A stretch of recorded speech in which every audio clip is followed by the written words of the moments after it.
बिस्मिल्लाहिर्रहमानिर्रहीम अस्सलामु अलैकुम वरहमतुल्लाहि वबरकातुहू। उम्मीद करता हूँ कि आप सब लोग बखैर आफियत होंगे। आज हम पढ़ेंगे अपना सबक नंबर 33 जो कि है फ्यूचर इंडेफिनिट के बारे में और पैसिव वॉइस में।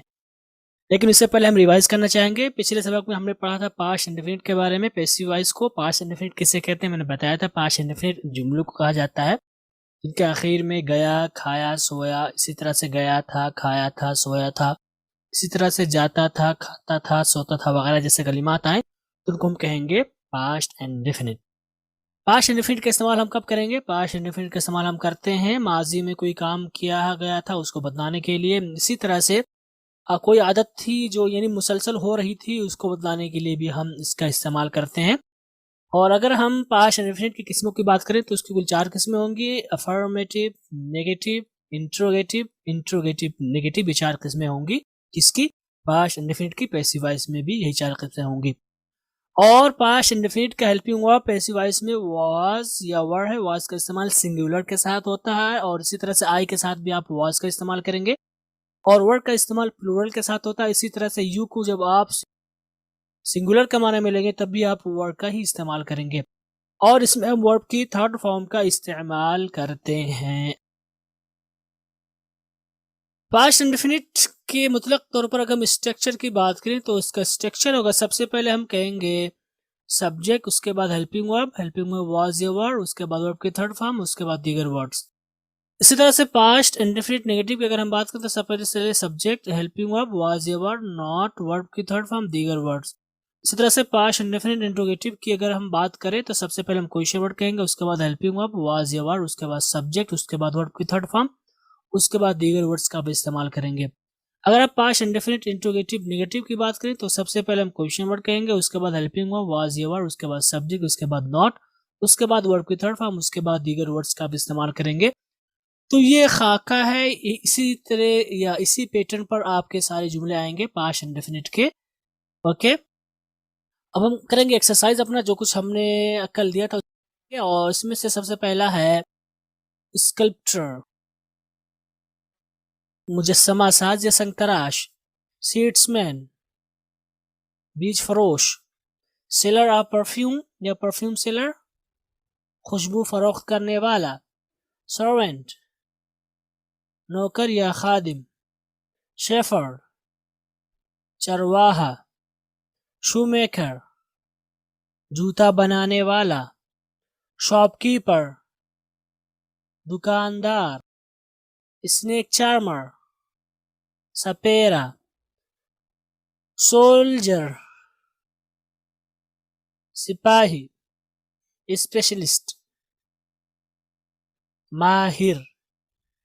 आगे चलते हैं, उर्दू से इंग्लिश लेते हैं। सर्जन, सर्जन साफ करने वाला या भंगी, स्वीपर दर्जी, टेलर उस्ताद, टीचर, मुतरजिम ट्रांसलेटर, खजांची ट्रेजरर, बारी वाला Turner, tutor tutor, typist typist. आगे चलते हैं, अफाल की प्रैक्टिस करते हैं। लाइक, लाइक्ड, लाइक्ड पसंद करना, लिसन, लिसेंड, लिसेंड सुनना, लिव, लिव्ड, लिव्ड रहना, लुक, लुक्ड, लुक्ड देखना, मैनेज, मैनेज्ड, मैनेज्ड इंतजाम करना, मैरी, मैरिड, मैरिड निकाह करना, मेंशन, मेंशनड, मेंशनड जिक्र करना, माइंड, माइंडेड, माइंडेड ध्यान देना, मिसयूज, मिसयूज्ड, मिसयूज्ड गलत इस्तेमाल करना, मोटिवेट, मोटिवेटेड, मोटिवेटेड तरगीब देना, मूव, मूव्ड, मूव्ड हरकत करना। आगे चलते हैं, डेली यूज सेंटेंसेस की प्रैक्टिस करते हैं। That son of Mahin, give that pen back to me. अब बस बहुत हो गया माहीन, वो कलम वापस कर दो। That's it, बराबर है। That's more like it, बेहतर है। The sky is the limit, कोई हद नहीं है। There is no way we can reach on time, वक्त पर हमारा पहुंचना मुमकिन नहीं है। आगे चलते हैं, उर्दू से इंग्लिश की प्रैक्टिस करते हैं। काम बिल्कुल बंद हो गया है। The work came to a standstill, उनका खेल खत्म। Their game was up, तुम्हारे जैसे सैकड़ों फिरते हैं। There are hundreds like you knocking about, एक गलती हो गई है। There has been a mistake, कोई जल्दी नहीं है। There is no hurry। आगे चलते हैं और ग्रामर एक्सरसाइज करते हैं। और हमने आपको जुमले दिए थे जिनका आपको तर्जुमा करना था। सबसे पहले हम उर्दू में तर्जुमा देखेंगे। पहला हमारा जुमला था, A minor girl was raped by 3 people। तो हम कहेंगे 3 अफराद ने एक नाबालिग लड़की की इस्मत दरी की, या 3 लोगों ने एक नाबालिग लड़की की इस्मत दरी की। ठीक है, क्योंकि इसमें फाइल आ गया इसलिए हमने उर्दू में इस तरह किया। अपने कहेंगे कि एक लड़की की इस्मत दरी की गई 3 लोगों के जरिए, ये कोई अच्छा जुमला नहीं माना जा रहा। तो हर एक जुबान की अपनी ताबीर है, एक्सप्रेशन है, यानी कहने का अंदाज है, उसको आपको फॉलो करना होगा। हमारा अगला जुमला है, my computer was not repaired in the morning.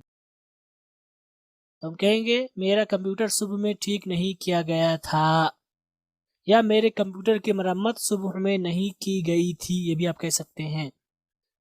Okay, हमारा अगला जुमला है, my daughter were taught the Holi Quran in childhood. कहेंगे मेरी बेटियों को बचपन में कुरान पढ़ाया गया। ओके, हमारा अगला जुमला है, why were you not given the opportunity. तो हम कहेंगे आपको मौका क्यों नहीं दिया गया, आपको मौका क्यों नहीं दिया गया। ओके, हमारा अगला जुमला है, why was the ambulance not called on time. तो हम कहेंगे एम्बुलेंस को वक्त पर क्यों नहीं बुलाया गया, एम्बुलेंस को वक्त पर क्यों नहीं बुलाया गया। तो ये हमारे जुमले थे जिनका हमने उर्दू में तर्जुमा किया। आगे चलते हैं और उर्दू से इंग्लिश में तर्जुमा करते हैं, जिसमें से पहला हमारा जुमला है, इस फसाद में 10 घर जला दिए गए। हम कहेंगे 10 houses were set on fire in this right. हमारा अगला जुमला है, क्या इनकाउंटर में 10 लोग मारे गए। तो हम कहेंगे वर 10 people killed in the encounter. क्योंकि यहाँ पर देख सकते हैं लफ्ज़े कैसे शुरू हो रहा है, इसलिए हमने वर से स्टार्ट किया। क्योंकि 10 पीपल प्लूरल था इसलिए हमने वर का इस्तेमाल किया। हमारा अगला जुमला है, पुलिस को फोन किया गया था लेकिन वो वक्त पर नहीं पहुंची। तुम कहेंगे the police were called on time but did not arrive in time. Okay, हमारा अगला जुमला है, पहले मेरे स्कूल में अंग्रेजी नहीं पढ़ाई जाती थी। तुम कहेंगे earlier English was not taught in my school, या before English was not taught in my school. अगर आप पहले हटा देते हैं तो कहेंगे मेरे स्कूल में अंग्रेजी नहीं पढ़ाई जाती थी। तुम कहेंगे English was not taught in my school. हमारा अगला जुमला है, क्या सच में तुम लोगों को हॉल में दाखिल होने की इजाजत नहीं दी गई थी। तुम कहेंगे were you really not allowed to enter the hall. Okay, were you really not allowed to enter the hall. तो हमारे जुमले हुए किसके, पैसिव वॉइस के। उम्मीद करता हूँ कि आप लोगों ने ऐसे ही लिखा होगा। हो सकता है आपने रियली को कहीं और लिखा हो, were you not allowed to enter the hall really, तो आपका चल सकता है, कोई दिक्कत नहीं है। ओके, अब आगे चलते हैं और हम इनकी पैसिव वॉइस बनाएंगे। तो पहला हमारा जुमला है, पुलिस अरेस्टेड 3 थीव्स। तो यहाँ पर 3 थीव्स ये ऑब्जेक्ट बन रहा था और पैसिव वॉइस में क्या बन जाएगा, 3 thieves were arrested by police. Okay, हमारा अगला जुमला है, the man killed his wife over dowry. तो हम कहेंगे the wife was killed over dowry by the man. तो चूंकि यहाँ पर his wife was killed over dowry by the man, ये थोड़ा सा जुमला सही नहीं हो रहा है। क्योंकि अगर आप हिज वाइफ कर देंगे तो इसका मतलब हो जाएगा उसकी वाइफ। तो यहाँ पर अगर आप डायरेक्टली द वाइफ से स्टार्ट करें तो ज्यादा अच्छा होगा। ठीक है, यहाँ पर आप हिज को ड्रॉप कर सकते हैं। तो आप कहेंगे द वाइफ वॉज किल्ड और डोरी बाय द मैन। ओके, ये आपके पैसिव वॉइस बनेगा। हिज के साथ ना बनाए तो अच्छा होगा, वरना दूसरा माना हो जाएगा कि उसकी बीवी को मार दिया गया, तो गोया कि कोई दूसरी औरत मुराद हो जाएगी, लेकिन यहाँ पर यही आदमी मुराद है। The wife was killed over डोरी बाय द मैन। हमारा अगला जुमला है they did not eat anything in the breakfast. They did not eat anything in the breakfast. तो ये आपका एक्टिव वॉइस है, चूंकि इसमें एनीथिंग आया हुआ है तो ये डायरेक्टली आप इसको एनीथिंग को ऑब्जेक्ट नहीं बनाएंगे कि anything was not eaten.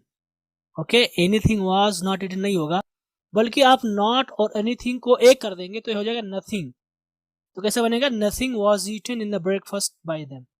Okay, anything को आप नथिंग में कर देंगे, तो नथिंग में नॉट आ जा रहा है तो क्या हो जाएगा, nothing was eaten in the breakfast by them.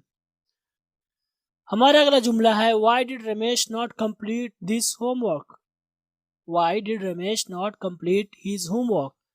तो हम कहेंगे why was the homework not completed by Ramesh. यहाँ पर भी आप हिज को नहीं लिखेंगे। हमारा अगला जुमला है did you learn English speaking through lingo server. तो इसको हम बनाएंगे was English speaking learn by you through lingo server. हमारा अगला जुमला है why did you not send your file for translation. तो हम कहेंगे why was your file not sent by you for translation. तो यहाँ पर योर फाइल आप लाएंगे, यहाँ पे इस्तेमाल करेंगे योर फाइल। क्यों, चूंकि माना नहीं बदल रहा है। ठीक है, योर फाइल तुम्हारी फाइल, तो चूंकि यहाँ पर माना नहीं बदल रहा है इसलिए हम यहाँ पर इस्तेमाल करेंगे। लेकिन हिज वाले में माना बदल जा रहा था इसलिए हम वहां पर नहीं इस्तेमाल करेंगे। हो सकता है कहीं आप इस्तेमाल कर लें तो वो सियाक के हिसाब से होगा, ठीक है, कॉन्टेक्स्ट के हिसाब से होगा। तो हमारे होमवर्क से अब आगे चलते हैं और हम आज का सबक पढ़ेंगे जो कि फ्यूचर इंडेफिनिट के बारे में। लेकिन उससे पहले हम एक छोटा सा ब्रेक लेते हैं ताकि हम थोड़ा सा आराम कर लें, फिर इंशाल्लाह हम आगे शुरू करते हैं।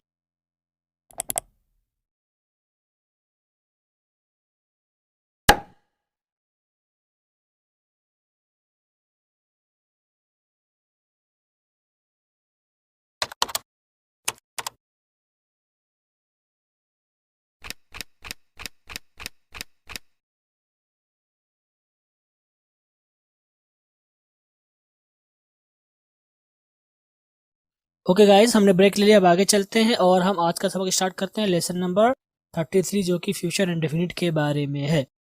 फ्यूचर इंडेफिनिट किसे कहते हैं? फ्यूचर इंडेफिनिट उन जुमलों को कहा जाता है जिनके आखिर में जाएगा, खाएगा, लाएंगे, सोएंगे, पीऊंगा वगैरह आए। ये मुतलक तौर पर है, वरना जाने का इस्तेमाल आप पैसिव वॉइस में नहीं कर सकते हैं। ठीक है, इसी तरह से मैंने जो पिछली में दुरूस है, पिछले जो सबक हैं जिसमें मैंने बताया लाया, गया, खाया, सोया, तो उसमें वो मुतलक तौर पर इंडेफिनिट की बात की जा रही है, यानी फ्यूचर की। ठीक है, लेकिन अगर आप पैसिव वॉइस के नाम से देखेंगे तो जाएगा के पैसिव वॉइस आएगा ही नहीं।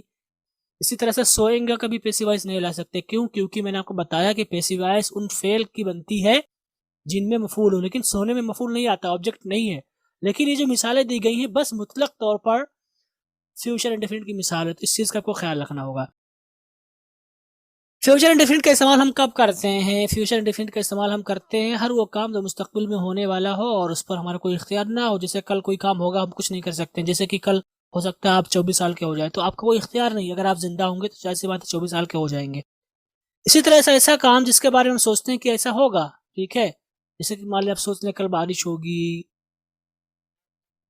बात करते वक्त आप कोई फैसला लेते हैं, मान लीजिए अभी मैं पढ़ा रहा हूँ, कल इंशाल्लाह मैं पढ़ाऊंगा ये चैप्टर, ठीक है, तो बात करते वक्त जो फैसला लेते हैं उसको भी आप कैसे कहते हैं? उस वक्त भी आप फ्यूचर इंडेफिनिट का इस्तेमाल करते हैं। फ्यूचर इंडेफिनिट का हेल्पिंग वर्ब शैल बी है या विल बी, लेकिन शैल बी का इस्तेमाल ये आई और वी के साथ होता है और विल बी का इस्तेमाल ये आई और वी के अलावा होता है।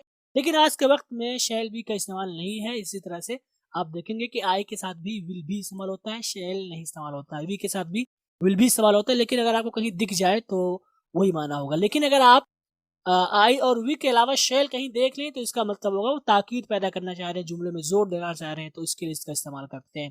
इसमें भी हम वर्ब की थर्ड फॉर्म का इस्तेमाल करते हैं। फ्यूचर इंडेफिनिट की कितनी किस्में होंगी? फ्यूचर इंडेफिनिट की कुल 4 किस्में होंगी, affirmative, negative, interrogative, interrogative, negative. ठीक है, हर एक को हम इंशाल्लाह पढ़ेंगे। तो फ्यूचर इंडेफिनिट अफर्मेटिव किनको कहा जाएगा? जिनके आखिर में गा, गी, गे वगैरह आए, जैसे कि आप कहेंगे लोगों को जेल में डाल दिया जाएगा और इसमें सवाल ना हो ना ही नफी हो। उन लोगों को जेल में डाल दिया जाएगा। यहाँ पर देख सकते हैं ना तो सवाल है ना ही नफी है। इसी तरह से फजर बाद मस्जिद में एक दर्स दिया जाएगा, ठीक है, तो यहाँ पर आप देख सकते हैं ना तो नफी है ना ही सवाल किया गया, तो इसको बोलेंगे फ्यूचर इंडेफिनिट अफर्मेटिव। अगर हम इसके स्ट्रक्चर की बात करें तो इसके स्ट्रक्चर में हम सबसे पहले सब्जेक्ट कहेंगे, उसके बाद हेल्पिंग वर्ब जो कि विल भी होगा या शैल भी होगा, मैंने ऐसे ही लिख दिया, आप विल भी ही मान के चले। उसके बाद वर्ब की थर्ड फॉर्म का इस्तेमाल करेंगे, उसके बाद आप दीगर वर्ड्स का इस्तेमाल करेंगे। तो ये हमारा स्ट्रक्चर है फ्यूचर इंडेफिनिट अफर्मेटिव का। अगर हम इसकी मिसाल देखें तो इसकी मिसाल होगी उन लोगों को जेल में डाल दिया जाएगा, फजर बाद मस्जिद में एक दर्स दिया जाएगा, तो आप कहेंगे they will be put in the jail. आप कहेंगे a preach will be delivered in the mosque after फज्र। ठीक है, तो इन मिसालों में आप देख रहे हैं कि ये स्ट्रक्चर है सब्जेक्ट, हेल्पिंग वर्ब जो कि विल बी है, वर्ब की थर्ड फॉर्म और दीगर वर्ड्स।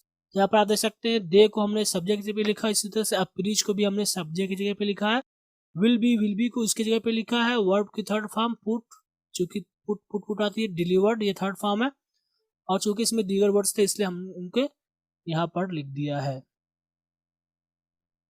तो ये मिसालें हैं और स्ट्रक्चर है जब हम डूअर यानी काम करने वाले को नहीं जाहिर करना चाह रहे। लेकिन अगर आप जाहिर करना चाह रहे हो तो वही स्ट्रक्चर होगा, सबसे पहले आप सब्जेक्ट कहेंगे, उसके बाद हेल्पिंग वर्ब विल बी या वर्ब की थर्ड फॉर्म, उसके बाद बाय के साथ डूअर का इस्तेमाल करेंगे, उसके बाद आप दीगर वर्ड्स का इस्तेमाल करेंगे। और कभी कभी आप दीगर वर्ड्स को आप डायरेक्ट वर्ब के बाद भी ला सकते हैं और दीगर डूअर को आप बाद में ला सकते हैं, ठीक है। तो दोनों तरह से आप इस्तेमाल कर सकते हैं, दोनों तरह से आपको मिसालें मिलेंगी। इसलिए पिछले सबक में मैंने पहले दीगर वर्ड्स को लिखा था, उसके बाद बाय के साथ डूअर को लिखा था, ठीक है। तो ये मिसालें हैं, ये स्ट्रक्चर है किसका, फ्यूचर इंडेफिनिट अफर्मेटिव का, अगर आप डूअर यानी करने वाले को जाहिर करना चाह रहे हैं। मिसाल के तौर पर आप कहेंगे अहमद कल सबक पढ़ेगा, आप कहेंगे मैं कल खतूत लिखूंगा, तो आप कहेंगे एक्टिव वॉइस में Ahmed will read the lesson tomorrow. आप कहेंगे the lesson will be read by Ahmed tomorrow, ये पैसिव वॉइस बनेगी। अगर आप इसको कहना चाहते हैं मैं कल खतूत लिखूंगा, तो आप कहेंगे I will write letters tomorrow, ठीक है। पैसिव वॉइस में कैसे लिखेंगे, letters will be written by me tomorrow. Structure के नए से देखेंगे तो subject, helping verb, will be, verb की थर्ड फॉर्म, बाय, डूअर, उसके बाद दीगर वर्ड्स। तो यहाँ पर आप देख सकते हैं सब्जेक्ट को सब्जेक्ट की जगह पे द लेसन या letters, will B, helping verb, verb की थर्ड फॉर्म, उसके बाद बाय को हमने यहाँ पर लिखा, उसके बाद डूअर को, और यहाँ पर आप देख सकते हैं दीगर वर्ड्स को हमने लिखा। चूंकि यहाँ पर डूअर को हमेशा आप ऑब्जेक्टिव केस में लाएंगे, इसलिए हमने यहाँ पर मी लिखा है, और यहाँ पर हमने अहमद लिखा, चूंकि अहमद चाहे जिस भी केस में आए, सब्जेक्ट हो ऑब्जेक्ट हो कुछ भी हो, हमेशा अहमद ही रहेगा, तो इसलिए यहाँ पर अहमद आया हुआ है। तो ये मिसालें हैं किसकी, ये मिसालें हैं जब आप करने वाले को जाहिर करना चाह रहे हो। आगे हम पढ़ने जा रहे हैं फ्यूचर इंडेफिनिट नेगेटिव की। इसकी तारीफ क्या होगी, उनको कहा जाएगा, उन जुमलों को कहा जाएगा जिनमें गागी वगैरह आए और उसमें नफी हो। जैसे आप कहेंगे उन लोगों को जेल में नहीं डाला जाएगा, आप कहेंगे फजर बाद आज मस्जिद में दर्स नहीं दिया जाएगा। और मैं एक ही मिसाल को दोहराता हूँ ताकि दिक्कत ना हो, ठीक है, तो आप इस चीज से ना घबराए, क्या वही एक ही मिसाल दे रहे हैं ताकि असल मसला क्या समझाना है, वरना हजारों जुमले आपको मिल जाएंगे, आपकी प्रैक्टिस के ऊपर है।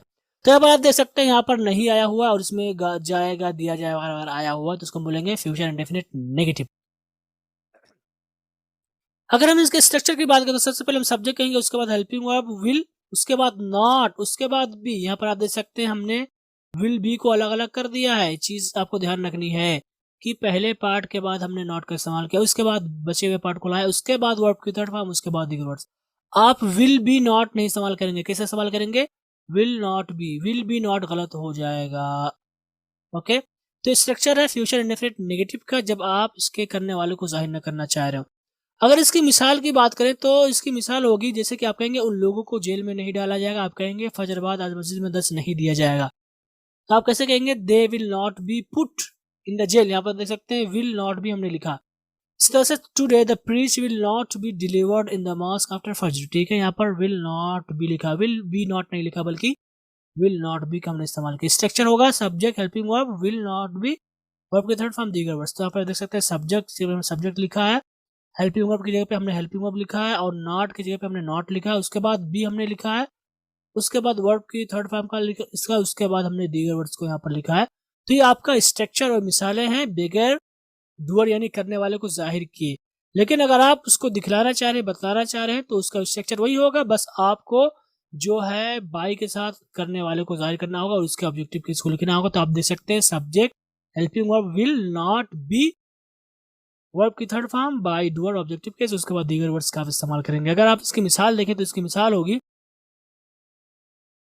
अहमद कल दोपहर का खाना नहीं खाएगा। आप कहेंगे मैं कल खुतूत नहीं लिखूंगा, तो आप कहेंगे Ahmed will not take lunch tomorrow. ये आपकी एक्टिव वॉइस बनेगी। पैसिव वॉइस कैसे बनाएंगे? आप कहेंगे lunch will not be taken या ईटन भी आप कह सकते हैं बाय अहमद टुमारो। मैं कल खुतूत नहीं लिखूंगा, कैसे कहेंगे आप? I will not write letters tomorrow. Passive voice में कैसे कहेंगे? Letters will not be written by me tomorrow. यहाँ पर आप देख सकते हैं स्ट्रक्चर में सब्जेक्ट, हेल्पिंग वर्ब जो कि सिर्फ विल लाएंगे, उसके बाद नॉट, उसके बाद बी, उसके बाद वर्ब की थर्ड फॉर्म, उसके बाद बाय, उसके बाद ऑब्जेक्टिव केस यानी सब्जेक्ट का, उसके बाद अदर वर्ड्स। ठीक है, तो यहाँ पर देख सकते हैं सब्जेक्ट की जगह पे हमने सब्जेक्ट लिखा है, हेल्पिंग वर्ब की जगह पे हमने हेल्पिंग वर्ब लिखा है, नॉट की जगह पे हमने नॉट लिखा है, बी की जगह पे हमने बी लिखा है, वर्ब की थर्ड फॉर्म हमने यहाँ पर लिखा है, बाय का हमने बाय लिखा है और ऑब्जेक्टिव केस को हमने यहाँ पर लिखा है और यहाँ पर हमने दीगर वर्ड्स को लिख दिया। तो ये हमारी मिसालें हुई जब आप फाइल यानी करने वाले को जाहिर करना चाह रहे हो। आगे हम पढ़ेंगे future indefinite interrogative. Future indefinite interrogative किन जुमलों को कहा जाएगा? उन जुमलों को कहा जाएगा जिनमें गा गी वगैरह आए और उनमें सवाल भी किया गया हो। जैसे कि आप कहेंगे क्या उन लोगों को पार्टी में बुलाया जाएगा? आप कहेंगे क्या आज फजर बाद मस्जिद में दर्स दिया जाएगा? ठीक है, तो यहाँ पर आप देख सकते हैं सवाल भी किया गया है और इसमें जाएगा, दिया जाएगा वगैरह आया हुआ है, इसलिए हम इसको कहेंगे फ्यूचर इंडेफिनिट इंट्रोगेटिव का सेंटेंस। अगर हम इसके स्ट्रक्चर की बात करें तो उसका स्ट्रक्चर होगा, सबसे पहले हम क्वेश्चन वर्ड कहेंगे, उसके बाद हेल्पिंग वर्ब, और हेल्पिंग वर्ब में आप सिर्फ विल को इस्तेमाल करेंगे, उसके बाद आप सब्जेक्ट कहेंगे, उसके बाद बी को लाएंगे। इसका हेल्पिंग वर्ब विल बी है, ठीक है, लेकिन हम सिर्फ विल को लाएंगे, उसके बाद सब्जेक्ट, उसके बाद बी, उसके बाद वर्ब की थर्ड फॉर्म, उसके बाद दीगर वर्ड्स का आप इस्तेमाल करेंगे। अगर हम इसकी मिसाल देखें तो इसकी मिसाल होगी क्या उन लोगों को पार्टी में बुलाया जाएगा? आप कहेंगे कि आज फजर बाद मस्जिद में दर्स दिया जाएगा, तो आप कैसे कहेंगे? आप कहेंगे will they be invited to the party. आप कहेंगे will the preach be given today in the mosque after Fajr. ठीक है, अगर आप इसको स्ट्रक्चर में देखेंगे तो क्वेश्चन वर्ड, चूंकि ये दोनों जुमले लफ्ज कैसे शुरू हो रहे हैं इसलिए हमने डायरेक्टली हेल्पिंग वर्ब से स्टार्ट किया। ठीक है, सब्जेक्ट की जगह पे हमने सब्जेक्ट लिखा है, बी की जगह पे हमने बी लिखा है और यहाँ पर वर्ब की थर्ड फॉर्म और यहाँ पर दीगर वर्ड्स को हमने लिखा है, ये भी दीगर वर्ड्स में आएगा इस जुमले से जुड़ा हुआ। तो ये मिसालें हैं और ये स्ट्रक्चर है किसका? जब आप फाइल को यानी डूअर को जाहिर नहीं करना चाह रहे हैं। लेकिन अगर आप फाइल को बताना चाह रहे हैं कि कौन करने वाला है, किसके जरिए काम किया गया, तो वही स्ट्रक्चर होगा। सबसे पहले आप क्वेश्चन वर्ड कहेंगे, उसके बाद हेल्पिंग वर्ब, उसमें सिर्फ आप विल का इस्तेमाल करेंगे, उसके बाद सब्जेक्ट, उसके बाद आप बी लाएंगे, उसके बाद वर्ब की थर्ड फॉर्म, उसके बाद बाई और बाई के साथ आप डूअर का इस्तेमाल करेंगे, उसके बाद दीगर वर्ड्स का आप इस्तेमाल करेंगे। तो स्ट्रक्चर है फ्यूचर इंडेफिनिट इंट्रोगेटिव का डूअर के साथ। अगर हम इसकी मिसाल देखें तो इसकी मिसाल होगी, हम कहेंगे अहमद किताब कब पढ़ेगा? तो हम कहेंगे when will Ahmed read the book. ये एक्टिव वॉइस है, पैसिव वॉइस में क्या हो जाएगा? When will the book be read by Ahmad.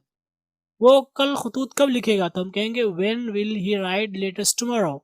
Active voice है, पैसिव वॉइस क्या बनेगी? When will letters be written by him tomorrow. ये आपकी पैसिव वॉइस है। स्ट्रक्चर क्या होगा? Question word plus helping verb, subject, B verb की थर्ड फॉर्म, बाय ऑब्जेक्ट और दीगर वर्ड्स। आप दीगर वर्ड्स को कभी कभी यहाँ पे भी ला सकते हैं। तो यहाँ पर आप देख सकते हैं हमने क्वेश्चन वर्ड को जगह पे हमने क्वेश्चन वर्ड लिखा है, हेल्पिंग वर्ब की जगह पे हमने हेल्पिंग वर्ब लिखा है, सब्जेक्ट की जगह पे हमने सब्जेक्ट लिखा है, बी के साथ हमने बी लिखा है, वर्ब की थर्ड फॉर्म को हमने यहाँ पर लिखा है, बाय के साथ हमने यहाँ पर लिखा है, ऑब्जेक्टिव केस को हमने यहाँ पर लिख दिया क्योंकि अहमद हमेशा अहमद ही रहेगा। और यहाँ पर चूंकि इस वाले में ही था तो ही का ऑब्जेक्ट क्या आएगा? हिम आएगा, इसलिए हमने हिम लिखा है और यहाँ पर दीगर वर्ड्स पाए गए थे इसलिए हमने यहाँ पर दीगर वर्ड्स का भी इस्तेमाल कर दिया है। तो ये हमारी मिसाल है किसकी? फ्यूचर इंडेफिनिट इंट्रोगेटिव की। अगर हम बात करें फ्यूचर इंडेफिनिट इंट्रोगेटिव नेगेटिव की तो उसकी तारीफ क्या होगी? फ्यूचर इंडेफिनिट इंट्रोगेटिव नेगेटिव किन जुमलों को कहा जाएगा? उन जुमलों को कहा जाएगा जिनमें गा गी वगैरह आया और उसमें सवाल भी किया गया और साथ में नफी भी हो। जैसे कि आप कहेंगे बादशाह को जेल में क्यों नहीं डाला जाएगा? आप कहेंगे आज मस्जिद की सफाई क्यों नहीं की जाएगी? ठीक है, तो यहाँ पर आप देख सकते हैं इसमें सवाल भी किया गया और इसमें नफी भी है और इसमें जाएगा जाएगी वगैरह आया हुआ है, तो इसको बोलेंगे फ्यूचर इंडेफिनिट इंट्रोगेटिव नेगेटिव। अगर हम इसके स्ट्रक्चर की बात करें बगैर फाइल को जाहिर किए हुए तो हम कहेंगे सबसे पहले क्वेश्चन वर्ड, उसके बाद हेल्पिंग वर्ब विल, उसके बाद सब्जेक्ट, उसके बाद नॉट, उसके बाद बी, उसके बाद वर्ब की थर्ड फॉर्म, उसके बाद दीगर वर्ड्स। ठीक, तो आपका स्ट्रक्चर हुआ इसका, ये स्ट्रक्चर हुआ आपका इंडेफिनिट इंट्रोगेटिव नेगेटिव का फ्यूचर के। और यहाँ पर आप देख देंगे विल सब्जेक्ट नॉट बी। ठीक है, यहाँ पर आप विल को लाएंगे, फिर सब्जेक्ट, उसके बाद नॉट, उसके बाद बी को आप नॉट के बाद लाएंगे। इस चीज का आपको ध्यान रखना, वर्ब से पहले आपको लाना होगा। आप मिसाल देखेंगे तो मिसाल के तौर पर हम कहेंगे बादशाह को जेल में क्यों नहीं डाला जाएगा? आप कहेंगे आज मस्जिद की सफाई क्यों नहीं की जाएगी? तो आप कैसे कहेंगे? Why will the king not be put in the jail. आप कहेंगे why will the mosque not be clean today. ठीक है, यहाँ पर आप देख सकते हैं क्वेश्चन वर्ड की जगह पे हमने क्वेश्चन वर्ड लिखा है, हेल्पिंग वर्ब की जगह पे हमने हेल्पिंग वर्ब लिखा है, सब्जेक्ट की जगह पे हमने सब्जेक्ट लिखा है, नॉट की जगह पे हमने नॉट लिखा है, बी की जगह पे हमने बी लिखा है, वर्ब की जगह पे हमने वर्ब लिखा है थर्ड फॉर्म, और उसके बाद हमने दीगर वर्ड्स का इस्तेमाल किया। तो हमारी पूरी मिसालें हुई किसकी? ये हमारी मिसालें हुई फ्यूचर इंडेफिनिट इंट्रोगेटिव नेगेटिव की, जो कि बगैर फाइल को जाहिर किए हुए।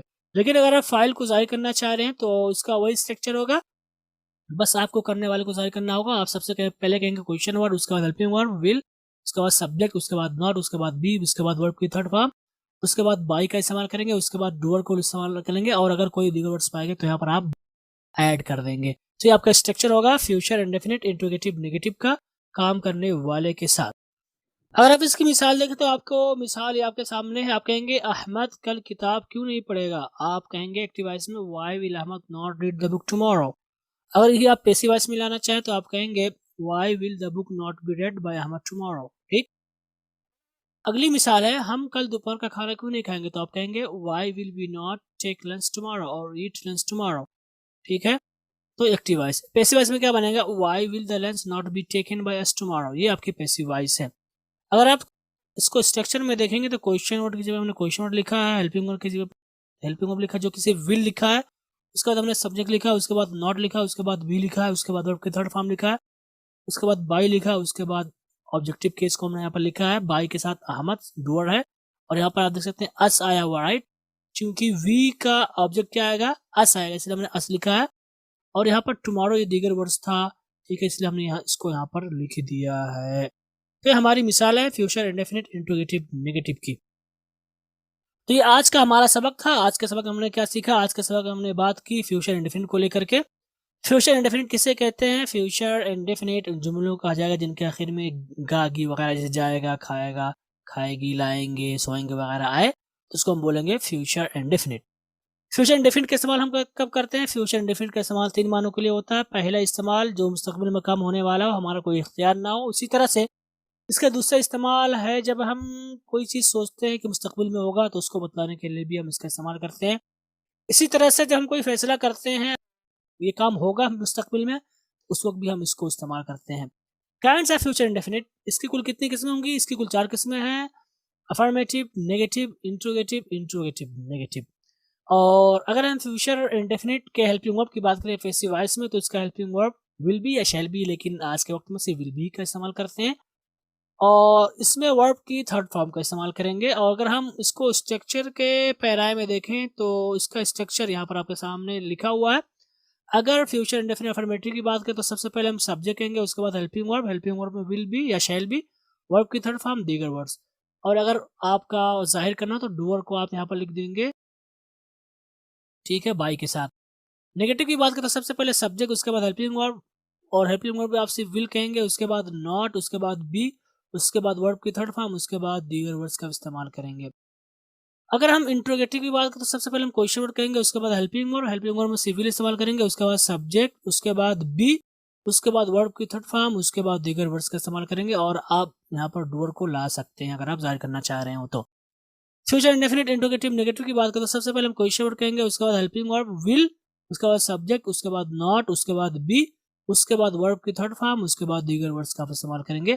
और इन दोनों में आपको ख्याल रखना है कि अगर आपका क्वेश्चन वर्ड लफ्ज़ कैसे स्टार्ट हो जाए, लफ्ज़ कैसे शुरू हो, तो आप डायरेक्टली विल से स्टार्ट करेंगे, विल से। साथ ही साथ आपको ध्यान देना है लफ्ज़ बी को इस्तेमाल करने में, बी को आप वर्ब की थर्ड फॉर्म से पहले लाएंगे हमेशा, सारे के सारों में, ठीक है, वर्ब के पहले ही इस्तेमाल करेंगे, और ये कायदा हमेशा लागू होगा कि जो बकिया हेल्पिंग वर्ब के हिस्से उनको वर्ब से हम पहले लाएंगे। तो ये हमारी कुल बातें हैं ग्रामर से मुतालिक। अब आपके पास कोई सवाल है तो उसको हम लेते हैं।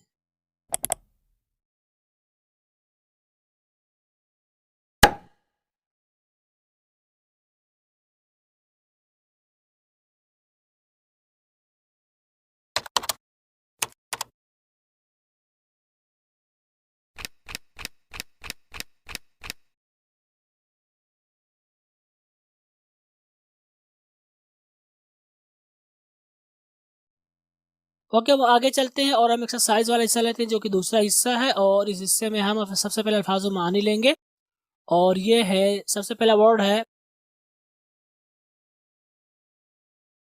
वैक्सीनेटर, तो हम कहेंगे टीका लगाने वाला। उसके बाद है वेटरनरी डॉक्टर, वेटरनरी डॉक्टर मवेशियों का डॉक्टर, जानवरों का जो डॉक्टर होता है उसको बोलते हैं वेटर, वेटर या खाना खिलाने वाला। वॉशरमैन, वॉशरमैन या धोबी। वॉचमेकर, घड़ी बनाने वाला। वॉचमैन, चौकीदार। वाटरमैन, पानी वाला। वीवर, जोलाहा। Welder, welder. राइटर, मुअल्लिफ। तो हमारी की पूरी जो कहानी ख़त्म हुई प्रोफेशन से मुतालिक, और हम आज सिर्फ इतने अल्फाज माने लेंगे। इंशाल्लाह अगले लेसन में हम टॉपिक चेंज करेंगे, चूँकि ये बहुत ही इंपॉर्टेंट अल्फाज मानी थे जिनकी हमें ज़रूरत पड़ेगी रोज़ाना की ज़िंदगी में। तो ये प्रोफेशन यानी पेशे से मुतालिक अल्फाज मानी थे जो कि ख़त्म हो गए। इंशाल्लाह कल हम दूसरा कुछ लेंगे। आगे चलते हैं और हम अल्फाज मानी लेते हैं फ़आल्स की, जिसमें से पहला है नेप्ट, नेप्ट झपकी लेना। नीड, नीडेड, नीडेड ज़रूरत होना। नेग्लेक्ट, नेग्लेक्टेड, नेग्लेक्टेड नज़रअंदाज करना। नेगोशिएट, नेगोशिएटेड, नेगोशिएटेड गुफ्तगू करना। नोटिस, नोटिस्ड, नोटिस्ड सोचना या ध्यान देने के माने होता है। नोटिस करना, ध्यान देना, तवज्जो देना। ओबे, ओबेड, ओबेड फरमाबरदारी करना। ऑब्जेक्ट, ऑब्जेक्टेड, ऑब्जेक्टेड एतराज करना। ऑफर, ऑफर्ड, ऑफर्ड पेश करना। ओपन, ओपेंड, ओपेंड खोलना। ऑर्डर, ऑर्डर्ड, ऑर्डर्ड हुक्म देना। ये अल्फाज मानी हुए अफ़आल से मुतल्लिक़ आगे चलते हैं और हम डेली यूज सेंटेंसेस की प्रैक्टिस करते हैं। और इसमें से हमारे जुमले हैं मुसीबत से निकलने का कोई रास्ता नहीं है, तो हम कैसे कहेंगे? हम कहेंगे there is no way out of difficulty. कहने को कुछ नहीं तो हम कहेंगे देयर इज़ नथिंग टू से। इसमें भी कुछ है तो हम कहेंगे there is some mystery here. आपसे कोई मिलने आया है तो हम कहेंगे there is someone to see you. कहने को ज़्यादा कुछ नहीं है तो हम कहेंगे there isn't much to say. There isn't much to say. आगे चलते हैं और मज़ीद जुमले लेते हैं और इन जुमलों में है सोच समझ कर बोलो तो हम कहेंगे थिंक बिफोर यू स्पीक। ये किताब इस मजमून से मुताल्लिक नहीं है तो हम कहेंगे this book does not deal with this subject. ये आपको खतरे में डाल सकता है तो हम कहेंगे this can put you at risk. ये एक शरीफ आदमी का काम है तो हम कहेंगे this is an act of a noble man. जितना मैंने सोचा था ये उससे कहीं ज़्यादा आसान है तो आप कैसे कहेंगे? आप कहेंगे this is easier than I thought. This is easier than I thought. Okay, तो ये हमारे जुमले हुए। आगे चलते हैं और ग्रामर एक्सरसाइज के लिए हम जुमले लेते हैं और ये आपके जुमले जिनका आपको उर्दू में तर्जुमा करना होगा। और ये हमारे जुमले हैं। सबसे पहला जुमला है will I not be invited by the company for interview. The fan will not be switched on today as it is cold. ठीक है, स्विच ऑन का मतलब चालू करना। This medicine will be taken once a day. Okay, take the medicine का मतलब दवा खाना। So this medicine will be taken once a day. What will be distributed among the winners. What का मतलब क्या चीज। ठीक है, डिस्ट्रीब्यूट का मतलब बांटना, तकसीम करना। विनर्स का मतलब जीतने वाले या फाइजिन भी आप कह सकते हैं, फाइज या जीतने वाले। Which programme will be held in the hall. Hold the programme का मतलब प्रोग्राम होना। ओके, आगे चलते हैं और ये हमारे उर्दू वाले जुमले, इनको आपको इंग्लिश में तर्जुमा करना होगा। सबसे पहले हमारा जुमला है कल से हमारे स्कूल में उर्दू जुबान पढ़ाई जाएगी। आपके लिए दरवाज़ा नहीं खोला जाएगा। नाश्ते में कौन सा फल काटा जाएगा? कौन सा फल? Which fruit. क्या इन सब्जियों को नहीं धोया जाएगा? सब्जी, वेजिटेबल्स। असाइनमेंट कब जमा किए जाएंगे? असाइनमेंट्स मतलब यहाँ पर असाइनमेंट्स कब जमा किए जाएंगे? तो जमा करने का मतलब होगा सबमिट। ओके, सबमिट का मतलब होता है जमा करना। ओके, आगे चलते हैं और ये हमारे जुमले हैं, इनको आपको पैसिव वॉइस में बदलना होगा। सबसे पहला जुमला है we will not write dictation today.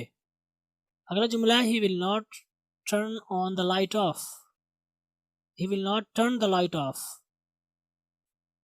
Will they sell their car this month. Shaima will not wash dishes as she is not feeling well. आपका इसको पैसिव वॉइस सिर्फ यही बनेगा। ठीक है, as she is not feeling well इसकी नहीं बनेगी। Why will she not buy the clothes. Munawwar will not watch the match today. तो ये आपके 6 जुमले हैं, इनको आपको पैसिव वॉइस में बदल कर लाना होगा ताकि जो कुछ आपने सीखा है उसकी प्रैक्टिस हो जाए। तो इन्हीं चंद कलिमात के साथ आज का भी हमारा सबक खत्म हो। उम्मीद करता हूँ कि इंशाल्लाह ज़रूर फ़ायदे का होगा। तो आपसे रुखसत होते हैं, इंशाल्लाह अगले सबक में मिलेंगे।